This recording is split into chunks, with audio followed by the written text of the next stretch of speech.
वर्णिवेशरमणीय दर्शनम मंदहासरुचिराननाम्बुजं पूजितं सुरु नरोत्तमैर्मुदा धर्मनंदनमहं विचिन्तये। असतो मा षड्गमय तमसो मा ज्योतिर्गमय मृत्युर्मा अमृतं गमयः। ओम शांति शांति शांति। अस्मद्गुरु समारंभां नाथियामून मध्यमां लक्ष्मी वल्लभ पर्यंतां वंदे गुरु परंपरा। આજની જ્ઞાન સભાની અંદર પધારનારા બધા જ ભગવદ્ ભક્તોને વેદાંતાચાર્ય પુરાણ ઇતિહાસાચાર્ય એમએ ફિલોસોફી શાસ્ત્રી રાકેશભાઈના હેતપૂર્વક જય સ્વામિનારાયણ। ભક્તો, આજની આ જ્ઞાન સભાની અંદર આપણે બધા ભગવાન સ્વામિનારાયણે લખેલી શિક્ષાપત્રીના 114મા શ્લોકની સ્પષ્ટતા શ્રવણ કરશું તો બધા જ શ્રોતાગણો આ પ્રવચન એકાગ્ર મને કરીને શ્રવણ કરે। ભગવાન સ્વામિનારાયણ શિક્ષાપત્રીના 114મા શ્લોકની અંદર કહે છે કે ગુણીનામ ગુણવત્તાયા જ્ઞેયમ યેતત પરમ ફલમ કૃષ્ણ ભક્તેશ સત્સંગે અન્યથા યાંતે વિદોપ્યતઃ। અર્થાત કે વિદ્યાદિક ગુણવાળા જે પુરુષ તેમના ગુણવાનપણાનું એ જ પરમ ફળ જાણવું કહ્યું તો જે શ્રી કૃષ્ણ ભગવાનને વિશે ભક્તિ કરવી અને સત્સંગ કરવો, અને એમ ભક્તિ અને સત્સંગ એ બે વિના તો વિદ્વાન હોય તે પણ અધોગતિને પામે છે। આ પ્રમાણે ભગવાન સ્વામિનારાયણ અહીં સ્પષ્ટ રૂપે કહે છે કે પરિશ્રમથી પ્રાપ્ત કરેલી વિદ્યા એનું એ જ ફળ છે કે શ્રી કૃષ્ણ ભગવાનને વિશે ભક્તિ કરવી અને સત્સંગ કરવો। કારણ કે ભક્તિ અને સત્સંગ વિનાની એ વિદ્યા જે છે એ ફલીભૂત થતી નથી, પરંતુ એ મનુષ્યને અધોગતિના માર્ગ તરફ લઈ જાય છે। પૂર્વે એવા મોટા પંડિતો હતા કે જેઓએ પરિશ્રમ કરીને વિદ્યાની પ્રાપ્તિ કરેલી હતી। એ લોકોની અંદર વિદ્યાદિક ગુણ હતા, પરંતુ ભગવાનને વિશે ભક્તિ ન હતી અને સત્સંગ ન હતો, તો એ લોકો અધોગતિને પામેલા હતા। આ સંબંધની અંદર દુર્યોધન, ભટ્ટોજી દીક્ષિત અને રાજર્ષિ ભરતનું ચરિત્ર અવલોકન કરવા યોગ્ય છે। મહાભારતના આદિ પર્વની અંદર ભગવાન વેદવ્યાસજી કહે છે કે દુર્યોધન વેદનો પારગામી વિદ્વાન હતો અને 8 પ્રકારનું વ્યાકરણ જાણતો હતો। જેટલી વિદ્યા દુર્યોધનની અંદર હતી એટલી તો યુધિષ્ઠિર મહારાજની અંદર પણ ન હતી, પરંતુ દુર્યોધનની આ વિદ્યા જે છે એ એને કઈ જ કામમાં લાગેલી હતી। કારણ કે પ્રગટ પ્રમાણ શ્રી કૃષ્ણ ભગવાનને એ ઓળખી ન શકેલો હતો। શ્રી કૃષ્ણ ભગવાનને પણ એ માયાવી માનતો હતો અને એને લઈને એ ભગવાનથી બહિર્મુખ હતો અને એની એ વિદ્યા જે છે એ એને અંતકાળે કંઈ પણ કામ લાગી નથી। કારણ કે સ્મૃતિમાં કહ્યું છે કે આચારહીનો ન પુનંતી વેદાહ, કે જે આચારહીન છે એને વેદો પણ પવિત્ર કરી શકતા નથી। અંતકાળે જે પ્રમાણે પક્ષીઓ પોતાના માળાનો ત્યાગ કરીને જતા રહે છે, તે જ પ્રમાણે એ વેદાદિક શાસ્ત્રો પણ એનો ત્યાગ કરીને ચાલ્યા જાય છે। અને દુર્યોધનના જીવનની અંદર એ જ વાત બની। જ્યારે દુર્યોધનનું મૃત્યુ થયું ત્યારે એ દુર્યોધન અધોગતિને પામે છે। કારણ કે દુર્યોધનની અંદર વિદ્યા હતી, પરંતુ ભગવાન શ્રી કૃષ્ણ વિશે ભક્તિ ન હતી અને સત્સંગ ન હતો, અને ભક્તિ અને સત્સંગના અભાવની અંદર દુર્યોધન અધોગતિને પામે છે। એ જ પ્રમાણે વ્યાકરણ શાસ્ત્રના ચુડાંત વિદ્વાન એવા ભટ્ટોજી દીક્ષિત, જેઓએ સિદ્ધાંત કૌમુદીની રચના કરેલી છે, એ ભટ્ટોજી દીક્ષિત પોતાના ગુરુની પાસે વિદ્યા અધ્યયન કરતા હતા। તે સમયે એમની બુદ્ધિ એટલી બધી તીક્ષ્ણ કે ગુરુદેવ પણ બે ઘડી વિચારતા થઈ જાય। ભટ્ટોજી દીક્ષિતના ગુરુ વિદ્યાર્થીઓને વ્યાકરણનો પાઠ આપે અને પછી ફુરસદના સમયની અંદર એવો રામ નામનો જાપ કરે। એક દિવસ એમના ગુરુએ ભટ્ટોજી દીક્ષિતને પણ કહ્યું કે બેટા, તારી આ વિદ્યા જે છે એ વિદ્યાનો તું સદુપયોગ કર અને રામ નામનો આશ્રય લે. પરંતુ ભટ્ટોજી દીક્ષિત ગુરુજીના આ વચનની ઉપેક્ષા કરી દેતા હતા. વારંવાર ગુરુજી જ્યારે એને કહેતા ત્યારે એક દિવસ આવેશમાં આવી ભટ્ટોજી દીક્ષિત પોતાના ગુરુજીને કહે છે કે ગુરુજી, તમે તમારા જીવનની અંદર કેટલી વખત રામ નામ લીધું છે? ત્યારે ગુરુજી બોલ્યા કે ભાઈ, હું તો ફુરસદના સમયની અંદર રામ નામનો આશ્રય લઈને બેઠેલો છું. એટલે ભટ્ટોજી દીક્ષિત બોલ્યા કે ગુરુદેવ, તમે તમારા જીવનની અંદર જેટલા રામ નામ લીધેલા છે એટલા હું એક જ ક્ષણની અંદર લઈને બતાવું છું. જુઓ, હું બોલું છું રામઃ. આ રામઃ શબ્દ જે છે એ રામ શબ્દના પ્રથમા બહુવચનનું રૂપ છે. એટલે તમે તમારા જીવનની અંદર રામનું નામ લીધું અને અમે બહુવચનની અંદર રામઃ કહી દીધું, એટલે એની અંદર બધું આવી ગયું છે. એટલે તમે જેટલા નામ લીધેલા છે એટલા નામ તો અમે એક જ ક્ષણની અંદર ઉચ્ચારણ કરી દીધા છે. આ પ્રમાણે પોતાના શિષ્ય દ્વારા આવી ઉદ્ધતાઈપૂર્ણ વાત સાંભળી ભટ્ટોજી દીક્ષિતના ગુરુ અત્યંત ક્રોધાયમાન થઈ ગયા અને ભટ્ટોજી દીક્ષિતને શાપ આપતા બોલ્યા કે રે દુષ્ટ, તું આ પ્રમાણે રામ નામનો અભિપ્રાય સમજતો નથી અને રામ નામની ઠેકડી ઉડાવે છે. માટે જા, હું તને શાપ આપું છું કે તું બ્રહ્મ રાક્ષસ થજે. આ પ્રમાણે ગુરુદેવે શાપ આપ્યો. તો કહેવાય છે કે ભટ્ટોજી દીક્ષિત દેહ મૂક્યા પછી બ્રહ્મ રાક્ષસ થાય છે અને કાશીની અંદર એવો પોતાના ગુરુના ઘરે વિદ્યા અભ્યાસ કરતા હતા, એ જ ઘરની અંદર એવો બ્રહ્મ રાક્ષસ થઈને રહે છે. આ પ્રમાણે ભટ્ટોજી દીક્ષિત વ્યાકરણના ચૂડાંત વિદ્વાન હતા, પરંતુ એમનામાં ભક્તિ ન હતી, તો એમણે પણ અંતે બ્રહ્મ રાક્ષસ થવું પડેલું હતું. તે જ પ્રમાણે અશ્વત્થામા શાસ્ત્રોનું અધ્યયન કરીને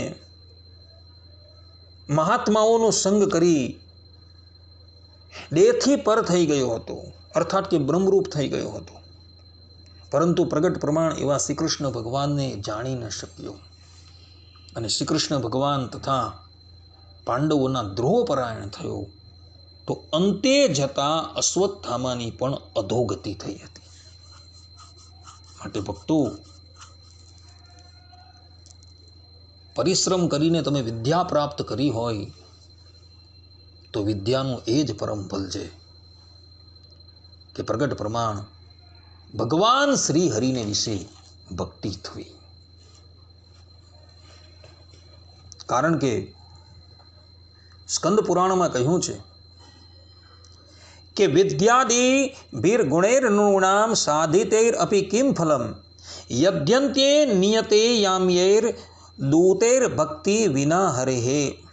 અર્થાત કે ભગવાન શ્રી હરિની ભક્તિ કર્યા વિનાના ને અંત સમયે આવીને જો યમદૂત યમપુરીમાં લઈ જ જતા હોય તો તે જીવોએ પરિશ્રમ કરીને મેળવેલા વિદ્યા ઇત્યાદિ ગુણોનું શું ફળ થયું? પરિશ્રમ કરીને વિદ્યાની પ્રાપ્તિ થઈ છે, પરંતુ પરમાત્માને વિશે ભક્તિ નથી, તો અંતકાળે એવા વ્યક્તિને યમદૂત લેવા માટે આવે છે, તો એણે પરિશ્રમ કરેલી વિદ્યાનું શું ફળ મળ્યું? કંઈ મળેલું નથી. તે જ પ્રમાણે પદ્મપુરાણની અંદર પણ કહ્યું છે કે અવૈષ્ણવસ્ય તુ ગુણાઃ શ્રુતાદ્યા વિમલા અપી ન શોભન્તે યથા રાજન ભૂષાણ્યં યદ્ધવ સ્ત્રિયઃ. અર્થાત કે જેણે ભગવાન વિષ્ણુનો આશ્રય ન કર્યો હોય અને કદાચ તેમાં શાસ્ત્ર અધ્યયન આદિ નિર્મળ ગુણ હોય તો પણ ભક્તિ સિવાયના તે ગુણ તો વિધવા નારીએ પહેરેલા ઘરેણા જેવા લાગે છે, તે શોભતા નથી. આ પ્રમાણે પદ્મપુરાણની અંદર પણ મહર્ષિ પુલસ્ત સ્પષ્ટ રૂપે કહે છે કે મનુષ્યની અંદર વિદ્યાદિક ગુણ છે, પરંતુ ભગવાન વિષ્ણુને વિશે ભક્તિ નથી. તો જે પ્રમાણે વિધવા સ્ત્રી ઘરેણા આદિક પહેરે તો એ નિંદાને પાત્ર થાય છે, તે જ પ્રમાણે જો વિદ્યાદિક ગુણ છે પરંતુ ભગવાનની વિશે ભક્તિ નથી, તો એ ભક્તિ વગરની વિદ્યા ક્યારેય પણ શોભતી નથી. તે જ પ્રમાણે મનુષ્યની અંદર ભગવાનને વિશે ભક્તિ છે પરંતુ સત્સંગ નથી, તો સત્સંગ વગરની ભક્તિ જે છે એ પણ મનુષ્યને અધોગતિના માર્ગ તરફ લઈ જાય છે. આ સંબંધની અંદર રાજર્ષિ ભરત દ્રષ્ટાંતરૂપ છે. ઋષભદેવ ભગવાનના પુત્ર રાજર્ષિ ભરત વેદાંગના પ્રારંગત પંડિત છે. ભગવાન શ્રી કૃષ્ણ વિશે ભક્તિ પણ છે, પરંતુ એમને મહાત્માનો સંગ પ્રાપ્ત થયો નથી. રાજર્ષિ ભરતે ભગવાનના માર્ગની અંદર વિઘ્ન જાણી પોતાના પરિવારનો ત્યાગ કરેલો છે, રાજ્ય સંપત્તિનો ત્યાગ કરેલો છે અને વાનપ્રસ્થ આશ્રમનો સ્વીકાર કરી એવો પુલાશ્રમ ક્ષેત્રની અંદર આવી તપસ્યા કરવા લાગ્યા.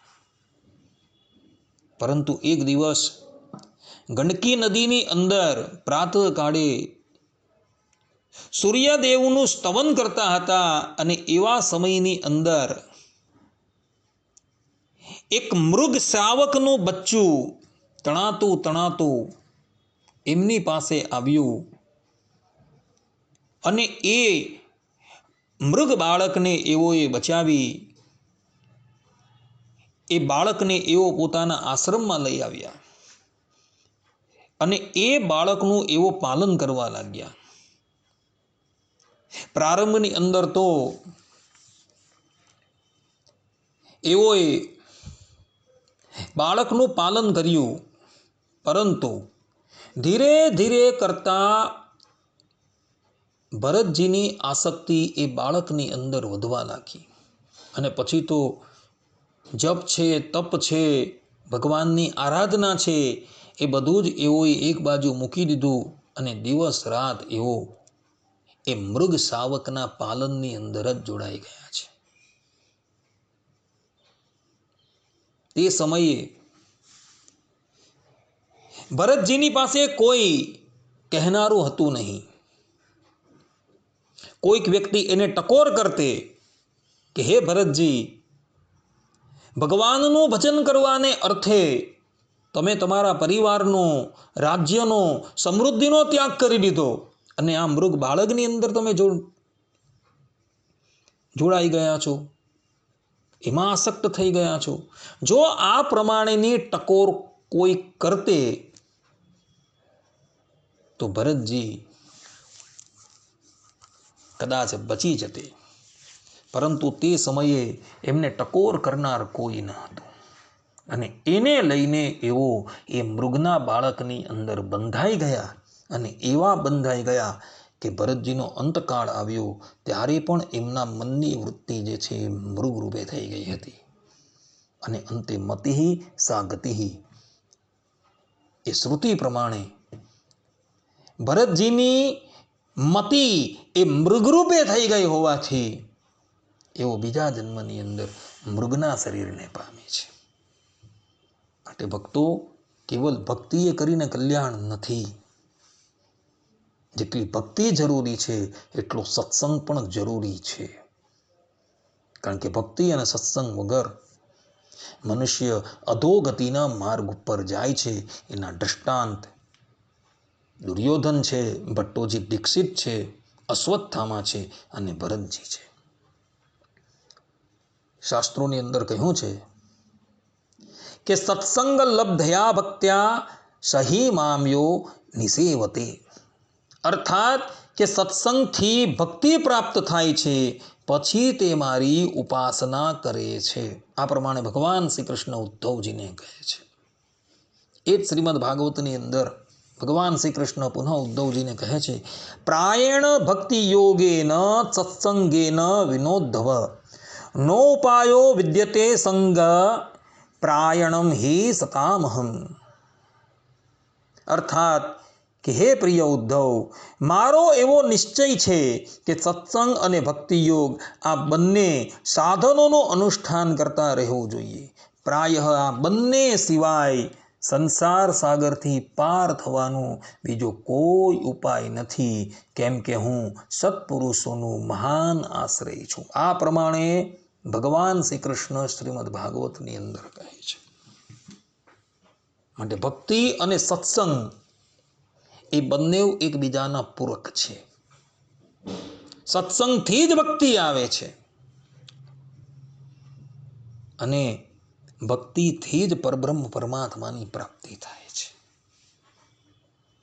જે લોકો સત્સંગને મૂકી કેવલ ભગવાનની ભક્તિ કરે છે એ લોકોની દશા ભરતજીના જેવી થાય છે.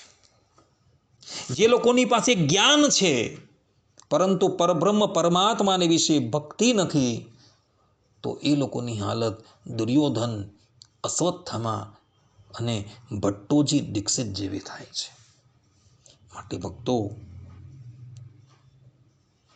ભગવાનના માર્ગની ઉપર જતાં તમારે ભક્તિ અને સત્સંગ બંને રાખવાના છે, કારણ કે બંનેને એકબીજાની જરૂર છે. અન્યથા ભગવાન સ્વામિનારાયણ અહીં જે પ્રમાણે કહે છે તે પ્રમાણે ભક્તિ અને સત્સંગ વગરનું મનુષ્ય અધોગતિને પામે છે. માટે આ વાત બધા જ લોકો આત્મસાત કરી લેજો. અને જે વેદ વેદાંગના પ્રારંગત પંડિત થયા છે એ લોકોએ તો આ વાત આત્મસાત કરવા યોગ્ય છે. આટલું કહીને હું મારા પ્રવચનને અહીં વિરામ આપું છું. સર્વે સંતુ નિરામયઃ, સર્વે સુખીનો ભવંતુ, સર્વદ્રાણી પશ્યંતુ, મા કશ્ચિત દુઃખ ભાગ ભવેત. અસ્તુ. જય સ્વામિનારાયણ.